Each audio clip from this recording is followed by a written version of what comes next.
Bienvenidos, soy Katia González Casanova, médico anestesiólogo cardiovascular de la División de Anestesiología de la Facultad de Medicina de la Pontificia Universidad Católica de Chile. Este es el curso interactivo de instalación de accesos vasculares y hoy revisaremos instalación de catéter venoso central de acceso periférico.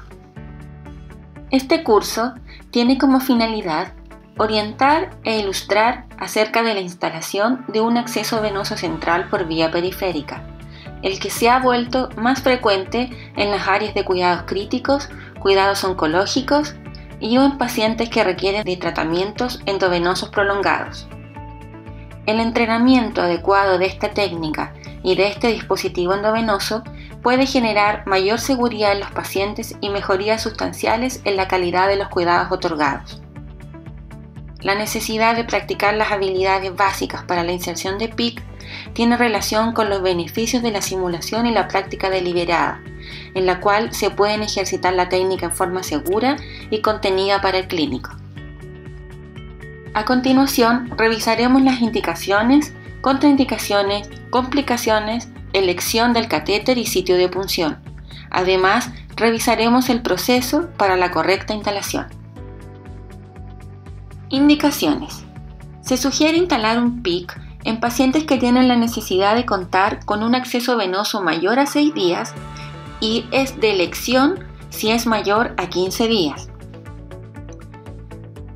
En la infusión de sustancias no compatibles con vías venosas periféricas, ya sea porque las soluciones son irritantes o vesicantes, porque tienen soluciones hipertónicas mayor a 500 milimoles por litro, que tienen pHs extremos, menor a 5 o mayor a 9, independientes de la duración propuesta.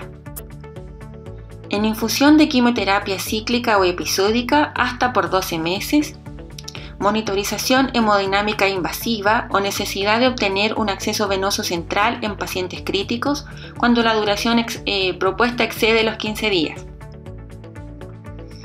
En flebotomías frecuentes, es decir, cada 8 horas en pacientes hospitalizados cuando la duración excede los 6 días. En nutrición parenteral, con mayor al 10% de dextrosa o mayor al 5% de proteínas. Tratamientos antibióticos prolongados o ambulatorios, transfusiones sanguíneas, en pacientes con malos accesos venosos periféricos, en alteraciones de la coagulación, dado que disminuyen los riesgos de sangrado asociados a catéter venoso central. Hablemos de las complicaciones. A pesar de que los PICC son considerados una forma segura y confiable de accesos venosos, traen consigo múltiples riesgos y complicaciones dentro de las que destacan las infecciones, tanto del sitio de inserción como bacteremias. Las infecciones del tracto sanguíneo relacionadas al catéter se definen como el aislamiento de un microorganismo desde un segmento del catéter y en sangre sin ninguna otra fuente aparente. En pacientes ambulatorios se ha visto que los PICC presentan tasas menores de infección que los catéteres venosos centrales tradicionales. Sin embargo, en pacientes hospitalizados, las tasas de infección entre ambos son similares. La tasa global de infecciones relacionadas a PICC descritas por la literatura es de un 10%, siendo superior en aquellos PICC de silicona y en pacientes oncológicos. En la actualidad existen además un tipo de PICC antimicrobianos, los que presentarían menor riesgo de presentar bacteremias asociadas a líneas centrales, especialmente en población de alto riesgo. Sin embargo, no existen estudios randomizados que permitan evaluar la eficacia de este tipo de dispositivos comparados con los tradicionales. Trombosis venosa y embolía pulmonar. Estas complicaciones, a menudo llamadas tromboembolías venosas, son importantes no solo porque complican e interrumpen el tratamiento, sino porque se asocian a aumento de los costos, morbilidad e incluso mortalidad. El mayor estudio de medición de incidencia de trombosis venosa profunda detectó una incidencia de un 2,44% en la población general. Chopra y colaboradores publicaron en el 2011 una revisión sistemática y un metaanálisis sobre el riesgo de embolías venosas asociadas a PICC. Ellos encontraron mayores tasas de TBP en pacientes usuarios de PICC en comparación con dispositivos venosos centrales tradicionales. Identificaron además que pacientes críticos y oncológicos presentan riesgos aún mayores de TBP. La frecuencia de embolía pulmonar es cercana a un 0,5%. Los PICC también pueden presentar riesgos de obstrucción, flebitis, ruptura y migración del dispositivo. Contraindicaciones. Es una contraindicación absoluta infección en el sitio de inserción. Contraindicaciones relativas son el daño previo o deformidad estructural, congénita o adquirida de la vena subclavia o vena cava superior. Inmovilidad del antebrazo, debido a que el retorno venoso estará comprometido. La inmovilidad del brazo puede ser por paresia o algún dispositivo ortopédico que impida la movilidad. Distorsión anatómica del sitio de inserción, dado cirugía, injurias, quemaduras, trauma o edema importante. Que el paciente posea una vasculatura inadecuada, es decir, tiene venas muy pequeñas, no se identifican, los vasos están trombosados, presenta algún tipo de interrupción a lo largo del trayecto del vaso o hay alguna presencia de fístulas AB funcionantes. Si al paciente se le instaló un marcapaso menor a 6 semanas, también es una contraindicación relativa. El deseo del paciente, que el paciente rechace el procedimiento. Otro punto importante es que debemos considerar los pacientes que poseen patologías nefrológicas, sobre todo si estos tienen una tasa de filtración glomerular menor a 30 o una creatinina mayor a 2. Elección del tipo de catéter. El catéter lo vamos a elegir en base al tipo de material, la cantidad de lúmenes, el tamaño y la longitud. Hablemos un poco del material. La elección del material de silicona versus poliuretano ha sido un tema de debate durante muchos años. Históricamente, la silicona se ha considerado más favorable que el poliuretano en términos de biocompatibilidad y riesgo de trombosis venosa, por lo que se le consideraba de elección en pacientes oncológicos, que dado su patología de base, tienen mayor riesgo de realizar complicaciones trombóticas. Sin embargo, investigaciones más recientes apuntan a que los nuevos PICC de poliuretano presentan tasas menores de infección y migración comparado con aquellos de silicona. Por otra parte, los PICC fabricados en poliuretano son actualmente preferidos por sobre los fabricados en silicona debido a algunas características que mejoran enormemente el flujo de infusión y disminuyen las tasas de fractura del catéter. Estas características son resistencia a la ruptura, amplio diámetro interno y paredes delgadas. Los PICC de silicona presentan tasas significativamente menores de flebitis respecto a aquellos de poliuretano, especialmente si se compara con aquellos PICC de poliuretano recubiertos con antimicrobianos que evidencian tasas de flebitis de hasta un 70%. Con respecto a la cantidad de lúmenes necesarios, las directrices actuales del CDC recomiendan el uso de estos dispositivos con el mínimo de lúmenes requeridos para el tratamiento prescrito, dado que a mayor número de lúmenes se asocia un incremento en el riesgo de trombosis e infecciones. Para determinar la cantidad de lúmenes necesarios, las recomendaciones actuales sugieren utilizar un lumen exclusivo para administrar nutrición parenteral y para el resto de las sustancias se utilizará el principio de evitar poner en contacto a través del mismo lumen aquellas con pH muy disímiles, dado la posibilidad de que precipiten, con lo que aumentaría el riesgo de obstrucción e infección del catéter. El diámetro requerido del PICC es un parámetro difícil de modificar debido a que depende de los requerimientos del tratamiento. Por tanto, es importante identificar una vena de diámetro adecuado para asegurar una apropiada relación entre el catéter y la vena. Lo ideal, y según Chopard, es que el catéter no obstruya más del 40% del diámetro de la vena. En esta diapositiva vamos a hablar de la anatomía del sistema venoso de la extremidad superior. En la extremidad superior se destacan dos sistemas venosos principales, constituidos por la vena cefálica por la cara radial de la extremidad, la vena cubital media y la vena basílica por la cara ulnar, mientras que la vena braquial se ubica en los planos más profundos de la extremidad superior. Estos sistemas se comunican a través de la vena axilar hasta llegar al territorio de la vena subclavia y finalmente a la vena cava superior. ¿Dónde vamos a instalar el PICC? Lo vamos a hacer en el tercio medio de las venas del brazo. A pesar de la poca evidencia disponible al respecto, los estudios publicados a la fecha indican que la vena basílica tiene en promedio un diámetro mayor al de la vena braquial, siendo la vena cefálica la más pequeña. No hay diferencias de diámetro entre ambos brazos según la dominancia del paciente. Sin embargo, esto no se cumple en todos los pacientes y como consecuencia, las tres venas deben considerarse para la inserción del PICC. La vena basílica es usualmente la preferida, dado que ofrece el mayor diámetro respecto al de las venas de la extremidad superior, 8 milímetros, además de contar con una entrada no tortuosa a la vena subclavia.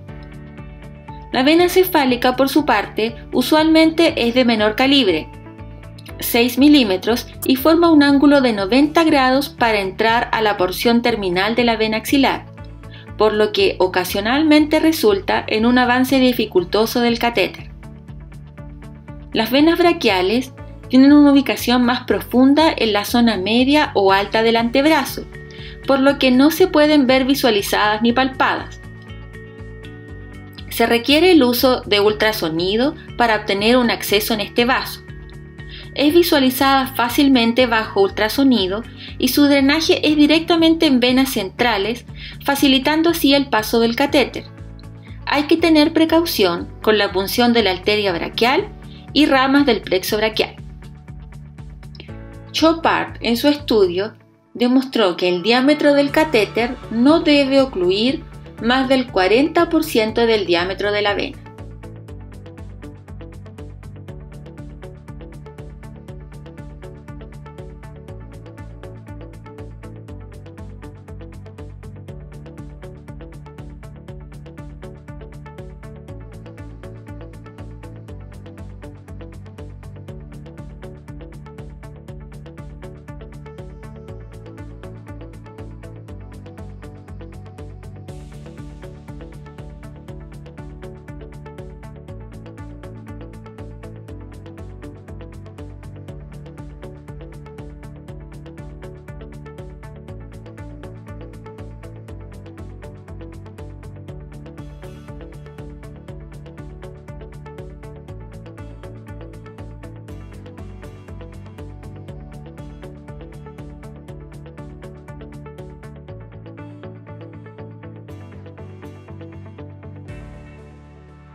Posición del catéter. No existe una posición única ideal de la punta del catéter venoso central. Esta depende del tipo de catéter y el sitio de abordaje. Sin embargo, se acepta que la punta del catéter se ubique en la vena cava superior, paralela a la pared del vaso y por encima de la reflexión pericárdica. Para realizar correctamente el posicionamiento de la punta del catéter venoso central, existen métodos predictivos como las referencias anatómicas, fórmulas y métodos diagnósticos que se pueden realizar intra y post procedimiento. Posición del catéter. Referencias anatómicas tenemos la unión cavo-atrial y la carina. La unión cavo-atrial es la línea paraesternal derecha con el tercer espacio intercostal. Al considerar la carina, es el notch clavicular a la articulación del manubrio esternal con el segundo espacio intercostal, ángulo de Lois. Las fórmulas que podemos ocupar son: desde el sitio de punción al notch externo clavicular le sumamos 10 centímetros si el catéter lo estamos instalando por vía derecha o 15 centímetros si lo hacemos por vía izquierda. Para la correcta posición del catéter podemos usar diferentes métodos: fluoroscopía, ultrasonido, electrocardiografía intracavitaria o dispositivos de navegación. Actualmente el gold estándar para evitar la malposición y verificar la ubicación de la punta del catéter es a través del uso de rayos, ya sea mediante fluoroscopía intraprocedimiento o una radiografía de tórax postprocedimiento. En el monitor, la punta del catéter debe observarse justo por encima de la carina en los catéteres que insertamos por el lado derecho y justo por debajo en los catéteres que lo hacemos por el lado izquierdo. Otro método disponible para prevenir la malposición es el uso del ultrasonido como guía para la colocación del PIC. Su uso incrementa el éxito del procedimiento y reduce las complicaciones. La examinación mediante ultrasonido de las venas yugulares es un método simple y confiable para descartar una malposición grave. Su uso como control post-procedimiento puede realizarse a través de eco de superficie o eco transesofágico. Sin embargo, implica mayores costos y requiere operadores entrenados. El uso del electrocardiograma como herramienta para detectar la posición de la punta del catéter es un método relativamente nuevo. El principio básico del método de electrocardiograma es que la posición de la punta del catéter dentro del sistema venoso puede ser detectada considerando el propio catéter o la guía dentro del catéter como un electrodo intracavitario que reemplaza al hombro derecho del electrocardiograma de superficie estándar. Cuando el monitor del electrocardiograma está conectado al electrodo intracavitario, la lectura de la derivada 2 mostrará una onda P cuya forma y altura será un reflejo de la proximidad del electrodo intracavitario al nodo seno auricular. Una onda P gigante, tan alta como el QRS, indica que la punta está dentro de la aurícula derecha. Cuando la onda P es tan pequeña como en el electrocardiograma de superficie, la punta del electrodo está en vena cava superior. Entonces, una onda P cuya altura es la mitad del QRS se considera indicativa de la unión atrio-cava. Cuando la punta está en la parte inferior de la aurícula derecha, la onda P puede aparecer como bifásica o incluso negativa. Entre los factores que limitan este procedimiento es que tenemos que tener una buena señal de la onda P, la que podemos perder, por ejemplo, en pacientes con fibrilación auricular, flutter auricular, taquicardia severa o ritmo conducido por marcapaso. Recientemente se ha desarrollado un dispositivo que combina el electrocardiograma intracavitario con un sistema de posicionamiento electromagnético. El sistema de posicionamiento electromagnético consiste en un estilete con una punta magnética que se inserta a través del PIC hasta su punta y un sensor que se instala sobre la pared torácica. El sensor proporciona información del campo magnético, el que se utiliza para posicionar en las 3 dimensiones. El sistema de posicionamiento electromagnético ayuda en la ubicación inicial de la punta del catéter en la vena cava superior, tras la cual se puede utilizar el electrocardiograma para guiar la posición de la punta. Actualmente se encuentra en desarrollo un estudio clínico controlado randomizado que pretende comparar la eficacia y seguridad del uso del dispositivo Sherlock comparado con el uso de rayos durante el procedimiento. Entonces, en resumen, podemos decir que tenemos que realizar una correcta anamnesis del paciente, identificando las indicaciones del catéter, las contraindicaciones y las eventuales complicaciones.